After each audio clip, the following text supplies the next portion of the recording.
gentayangan. Nah itu khurafat namanya, haram untuk kita yakini. Kita tinggal jelaskan saja bahwa itu khurafat dan khurafat itu tidak ada asalnya ya.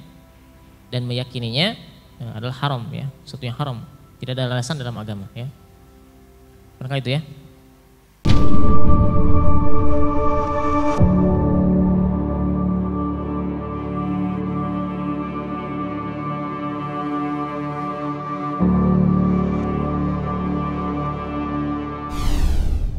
Assalamualaikum warahmatullahi wabarakatuh.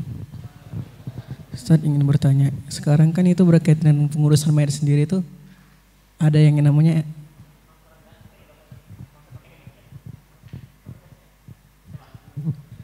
berkaitan dengan pengurusan mayat itu Ustadz. Itu kan sekarang itu ada yang namanya macam STM untuk masyarakat gitu Ustadz, pengumpulan iuran buat yang udah meninggal gitu. Nah, dan kebanyakan ketika orang meninggal itu menggunakan bilal mayit gitu Ustadz, yang bahkan kadang mengurus itu semua gitu Ustadz. Itu hukumnya bagaimana Ustadz? Ya biasanya di masyarakat ada iuran ya, iuran supaya nanti ketika ada yang meninggal, yang jenazah yang meninggal itu tidak usah memikirkan biaya karena sudah sudah ada biayanya. Nah ini harus kita perhatikan. Yang pertama, iuran itu akadnya apa dulu? Tabarru atau iuran wajib?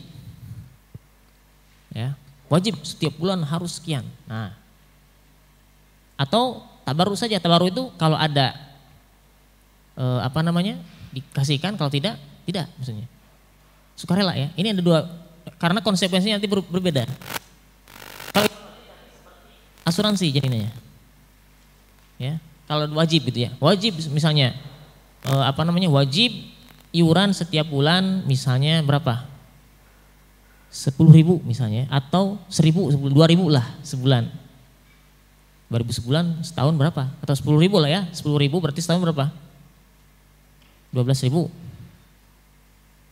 120 ya, maaf, bukan 12, 120 misalnya. Kalikan 5 tahun, itu satu orang itu bisa, kalau seandainya wajib ya, gimana kalau dia 100 tahun gak mati-mati? Dia udah nyumbang berapa tuh? Ya, padahal biaya kematian itu berapa? Gak nyampe, berapa paling ya, 500.000 atau 1 juta mungkin, gitu ya. Jadi kalau wajib ya, beda kalau tabaru itu ya seikhlasnya aja. Misalnya ada kas ya, kas di situ untuk apa? Misalnya kas amal jariah untuk mengurus jenazah. Nah itu, ya kita tabaruk ke sana, gitu ya. Tidak diwajibkan, siapa saja boleh memasukkan dan siapa saja yang meninggal, baik itu dia menyumbang ke sana atau tidak bisa diurus. Pokoknya ini kas untuk siapa? Untuk siapa saja yang meninggal nanti kasnya di sini boleh. Tapi kalau tadi ya harus wajib. Ya, ada iuran wajib dan kalau yang tidak iuran berarti dia diurus dari situ. Ah itu sama dengan asuransi itu, nggak boleh kalau gitu ya. Jadi tidak boleh diwajibkan. Ya, sifatnya harus tabarru itu apa? Sumbangan. Lah, ya. Artinya siapapun yang meninggal, baik dia pernah nyumbang ke situ atau tidak, itu boleh gitu. Menggunakan dana tadi. Karena dana tadi maksudnya adalah misalnya dana sedekah untuk biaya orang meninggal misalnya. Siapa saja nanti yang meninggal dan siapa saja boleh bertabarru ya. Siapa saja boleh menyumbang di situ. Tidak boleh diwajibkan ya. Nah itu. Nah ini ya, paling itu ya mungkin itu. Jadi silahkan saja, silahkan. Bahkan mungkin nanti kalau lebih baiknya kan ada petugas dari negara biasanya ya. Apa disebutnya itu? Kalau di kampung saya itu apa namanya? Kalau di orang Sunda itu namanya palbe, kalau di atau pak apa ya? Pak siapa nah kalau di sini ya? Kalau namanya apa ya kalau di kota itu? Di Jakarta apa namanya? Khusus ya, amil ya, amil untuk dari negara bisa saja tuh ya untuk mengurusi jenazah. Atau tokoh setempat misalnya, ya silahkan saja ya mengumpulkan dana misalnya tabaruk tidak masalah ya untuk mengurusi jenazah. Ya. Yang lebih utama dari mana? Biayanya dari harta mayit itu sendiri ya, dari harta si mayit saja ya. Jadi harta si mayit itu nanti intinya gini, harta itu kan milik Allah sebetulnya. Jadi kalau kita mati, harta kita itu kembali kepada Allah. Terserah Allah mau ngebagiin ke siapa. Maka di situ ada paroid kan gitu ya. Jadi yang membagikan waris itu sebetulnya Allah, ya, bagian-bagiannya itu. Bukan harta itu meninggal kemudian kembali ke keluarganya, tidak. Ya. Harta itu menjadi kembali kepada Allah. Jadi siapa harta itu, siapapun yang Allah izinkan. Bagaimana caranya? Kalau ada bagian waris, itu ya. Ya, kemudian biaya mengurus jenazahnya, setelah itu baru dibagi warisnya sesuai dengan ketentuan hukum syara, ya. Itu dari, ya lebih utama dari itu ya, dari harta mayit itu sendiri. Kalau memang tidak punya harta, dari keluarganya, ya. Kalau memang tidak punya, nah boleh disebut masyarakat, ya. Kemudian udunan, ya, memberikan iuran untuk penyelenggaraan si mayit tadi, ya. Begitu barangkali ya, seperti itu. Barangkali yang lain tadi siapa? Siapa dulu nih? Yang duluan, siapa yang duluan? Oh itu ya, duluan tadi. Assalamualaikum warahmatullahi wabarakatuh. Afwan Ustaz, izin bertanya tentang terkait penguburan jenazah di makam baqi itu kenapa berbeda dengan penguburan di Indonesia? Jadi yang pernah saya lihat di penguburan di makam baqi Ustaz, Madinah. Iya. Yang pernah saya lihat di YouTube antara lubang atas kemudian yang di bagian dalam itu dikasih ruang, itu kenapa ya Ustaz? Ya, lubang atasnya itu lebih kecil daripada lubang bawahnya gitu. Ya. Kalau di Indonesia sendiri kan seperti adatnya antara lubang atas dan lubang bawah itu kan sama ukurannya gitu Ustaz. Ya sebenarnya tidak ada ketentuan khusus ya. Tidak ada ketentuan khusus bagaimana lubang itu bentuknya, tidak ada. Tergantung kebiasaan atau urf dari warga setempat ya, tidak masalah seperti apapun. Yang penting tadi menghadap ke kiblat. Yang penting si mayit ketika dimasukkan lubang menghadap ke kiblat, tidak ada ketentuan khususnya. Kebiasaannya mungkin kita harus tanya mungkin ke mereka kenapa. Kalau di Indonesia kan kenapa seperti itu? Hah? Karena tekstur tanah juga ya. Tuh. Ya. Kalau di kita tanahnya agak keras, kalau di Madinah itu tanahnya apa? Gembur ya, berpasir gitu ya, karena mungkin ya berpasir. Jadi bisa saja disesuaikan dengan kondisi tanahnya, ya. Dan itu tidak masalah, ya, tidak ada masalah. Ya. Jadi mau bentuknya seperti apapun, yang penting ketika dimasukkan lubang si mayit itu menghadap ke kiblat, itu pokoknya ya, beres. Itu ya. Nah seperti itu. Mau bentuknya seperti apa tidak masalah. Itu barangkali ya. Tidak ada ketentuan khusus dalam bentuk lubang seperti apa, tidak ada. Yang lain barangkali.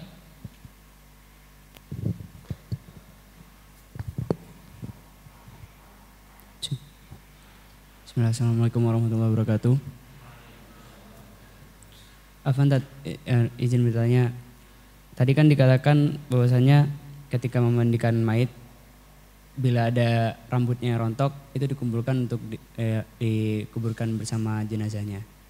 Nah, bagaimana kalau misalkan hukumnya menyimpan rambutnya si jenazah itu? Mungkin biasanya kan ada orang yang kayak nyimpan rambutnya gitu.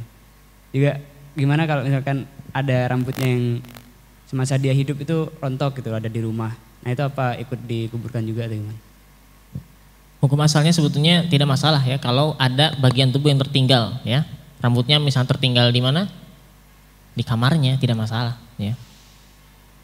Tidak ikut terkuburkan tidak masalah. Ya, tidak masalah. Hatta walaupun misalnya ada orang yang kecelakaan ternyata ditemukan tidak bertangan, kuburkan ya nggak apa-apa. Sebulan kemudian ternyata baru ketemu tangannya. Ya gitu ya. Jadi tidak masalah ya ketika rambut, kuku itu kan sesuatu yang biasa untuk dipotong ya. Jadi tidak masalah kalau tidak terbawa ke kubur ya. Tapi kalau bagian tubuh yang lain, nah disunahkan itu memang digali lagi kemudian seperti di tangan, kaki ya. Baru ketemu misalnya, itu kan si kuburannya digali lagi kemudian disimpan di situ. Disatukan dengan jenazah ya. Kalau tidak ketemu nggak masalah gitu kan. Ya. Kalau nggak ketemu nggak masalah. Jadi pada dasarnya tidak ada ketentuan harus tadi ya, simpan, tidak pun tidak masalah. Kalaupun dibuang tidak masalah, karena itu juga hancur ya, karena akan hancur gitu ya, tidak masalah. Yang jadi masalah tadi, kenapa dia menyimpannya di rumah? Untuk apa? Tujuannya dulu dilihat ya. Ya. Tujuannya untuk apa?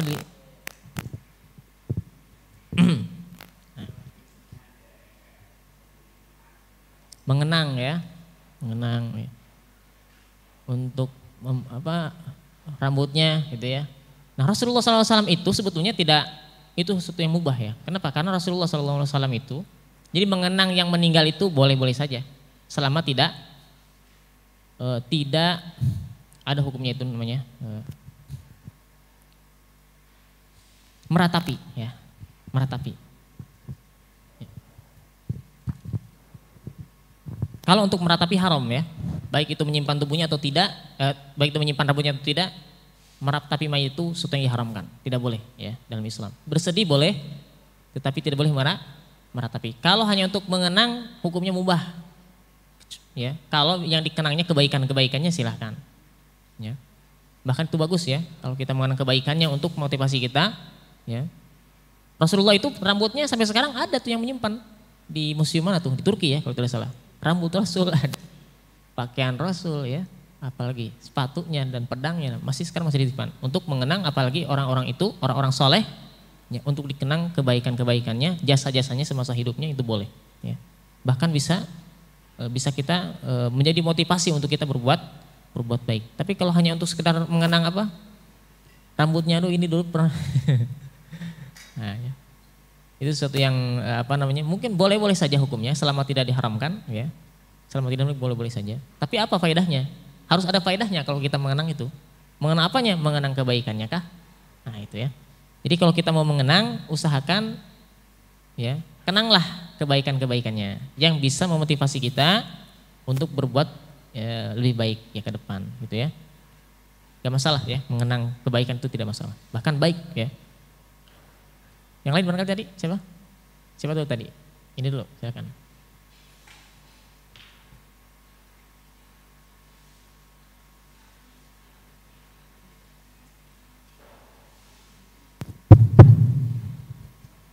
Assalamualaikum warahmatullahi wabarakatuh. Salam. Afwan Ustaz mau bertanya. Jadi kan di negeri kita ini ada mitos yang mana ketika jenazah di dalam kuburan, terus si kain kafannya tidak dilepas, isunya ada gentayangan gitu. Nah, bagaimana cara mengatasi hal tersebut, Ustaz? Biar isu tersebut tidak menyebar dan menjadi keyakinan bagi mereka. Ya itu gampang aja, itu cukup dakwah saja ya, dijelaskan kepada umat gitu ya. Ya dijelaskan kepada umat bahwa yang gentayangan itu pikiran antum gitu, kemana-mana gitu. Ya. Jadi kalaupun tidak dilepas tidak akan gentayangan.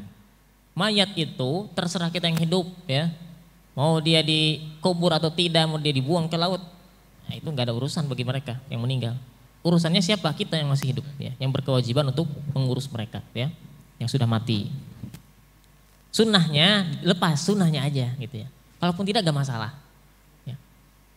Gentayangan, nah itu khurafat namanya, haram untuk kita yakini. Kita tinggal jelaskan saja bahwa itu khurafat dan khurafat itu tidak ada asalnya ya. Dan meyakininya adalah haram ya, sesuatu yang haram, tidak ada alasan dalam agama ya. Maka itu ya. Siapa tadi? Nah, silakan.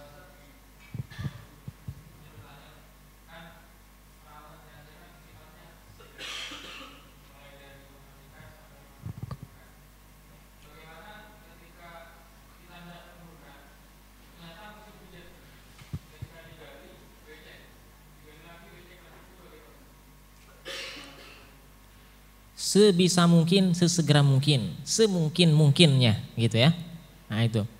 Kalau hujan kan hujan itu ada berhentinya. Tunggu dulu lah sampai reda. Nah gitu ya, gak masalah. Ya. Jadi tidak masalah kita menunggu mayit. Kadang-kadang begini, ada misalnya orang yang anaknya itu jauh di Amerika misalnya. Ya. Nunggu dulu misalnya, anaknya pulang. Sampai dia berlama-lama ya kan, sampai baru sehari kemudian baru dimakamkan misalnya. Ya. Bayangin, jasad Rasulullah berapa hari? 3 hari jasad Rasulullah.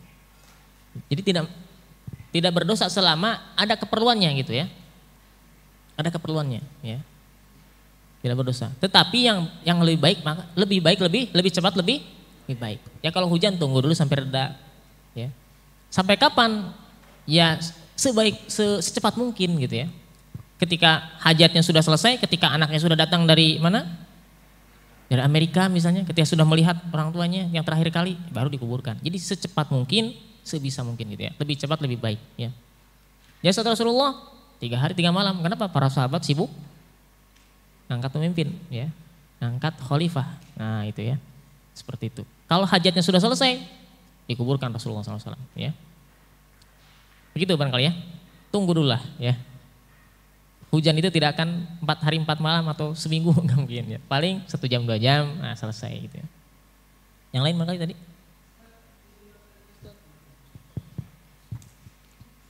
Kayaknya tadi sebelum antum siapa nih?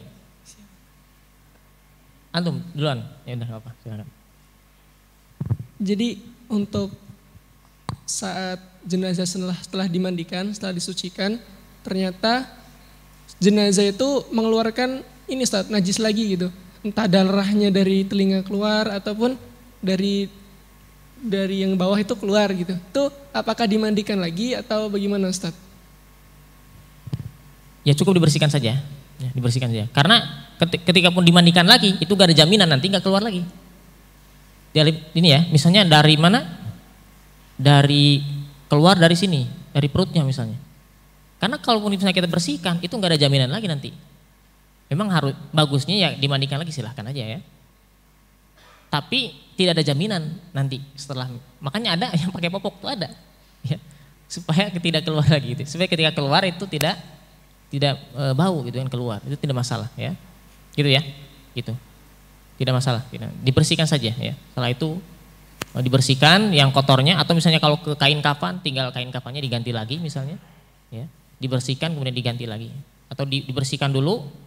Setelah itu dipakai apa? Disumbat gitu ya, disumbat lubangnya. Nah itu ya, disumbat supaya tidak keluar. Jadi menggunakan apalah, kain lah ya, misalnya kain, kemudian supaya dia tidak keluar ya. Begitu barangkali ya. Yang lain? Ya, karena tadi. Bismillah. Assalamualaikum warahmatullahi wabarakatuh. Afwan Ustaz, izin bertanya. Sekarang kan zaman udah kayak canggih Ustaz, udah modern. Terus kebanyakan orang tuh banyak ketika ada keluarganya yang mati, meninggal, dia selfie gitu Ustaz, sama mayitnya. Bahkan sampai diposting di sosial media. Kalau kayak gitu tuh hukumnya gimana Ustaz?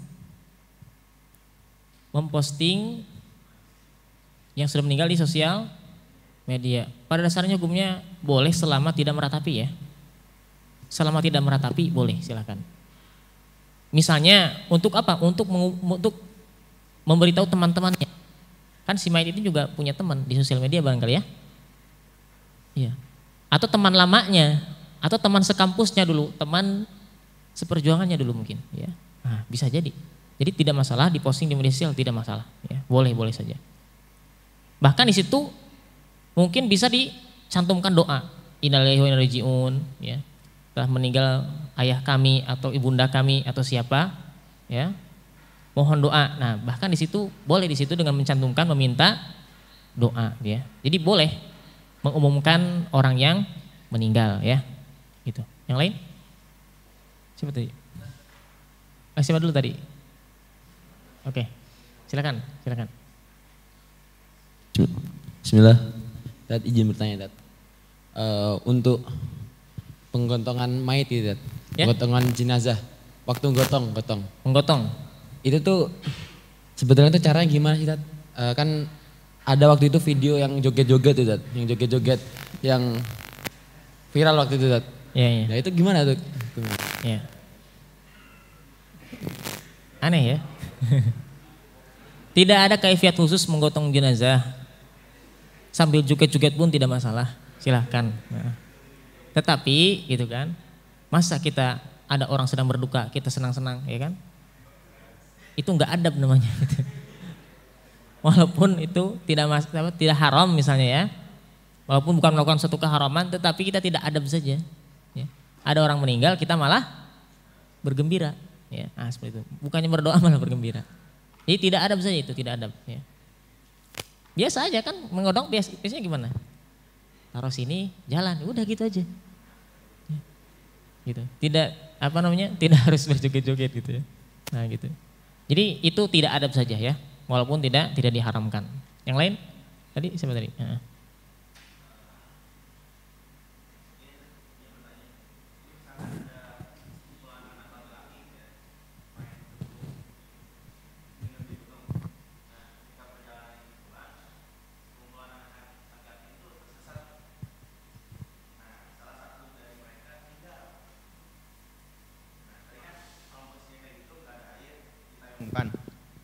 Ya, ditayamumkan gitu kan. Nah permasalahannya ketika akan menguburkan, sekumpulan anak laki ini nggak punya alat untuk ngegali gitu. Nah itu bagaimana Ustaz? Bagaimana menguburkan dalam kondisi tidak bisa menggali tanah? Ya. Gitu Bang ya. Cari dulu alatnya, ada nggak? Jangan dulu bilang nggak ada, cari dulu. Karena tanah itu tanah itu teksnya beda-beda ya. Ada yang gembur, ada yang keras. Carilah di tanah-tanah yang memang teksturnya lembut, ya gembur, bisa seperti itu ya. Jadi cari dulu. Mana mungkin bumi ini kan luas. Mana mungkin gak ada tanah yang lembur. Jadi dicari dulu ya. Dicari dulu. Kecuali kalau misalnya alam planet kita ini terbuat dari batu, ya kan? Harus ada alat, iya betul. Nah ini kan bumi kita ini luas, ya alatnya sederhana, misalnya kita cuma pakai tongkat saya bisa, ya. Dengan kayu itu kita bisa menggali di tanah yang teksturnya gembur. Jadi cari tanah yang memungkinkan untuk bisa kita gali, cari, insya Allah ketemu ya. Tidak mungkin tidak ketemu, insya Allah ketemu. Ya. Karena bumi kita luas, ya. Tidak semuanya berbatu, tidak semuanya keras, ada yang lembut, ya seperti itu. Jadi mustahil kalau tidak menemukan, mustahil. Gitu ya. Ya, barangkali. Tadi siapa dulu? Ini sudah. Oke.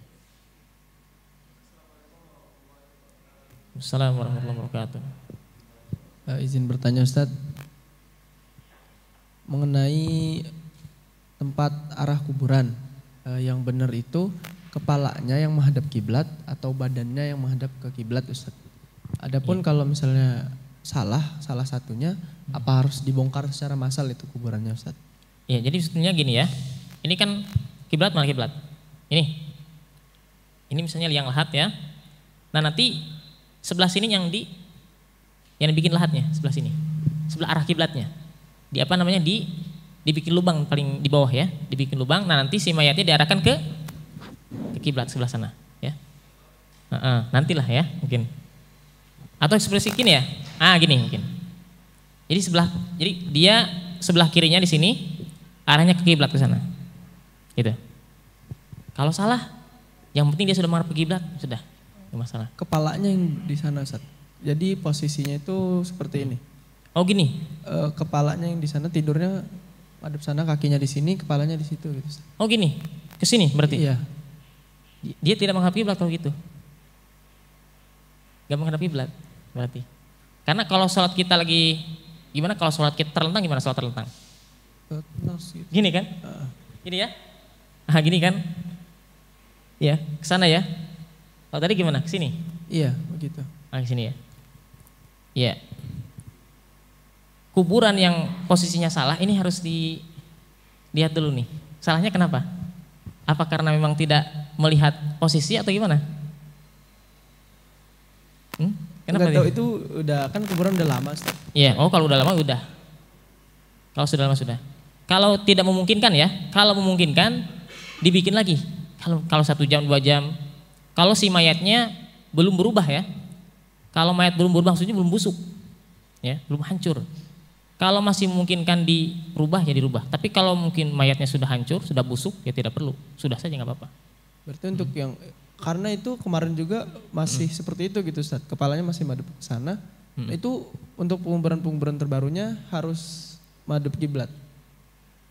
Ya bisa itu ya, orang yang hidup tuh berarti kan kewajibannya siapa? Kewajiban siapa? Kita. Orang yang tahu. Itu. Kita yang tahu, kita bisa nggak kira-kira merubah prosesnya? Bisa nggak? Kalau bisa ya lakukan gitu. Karena kewajiban siapa?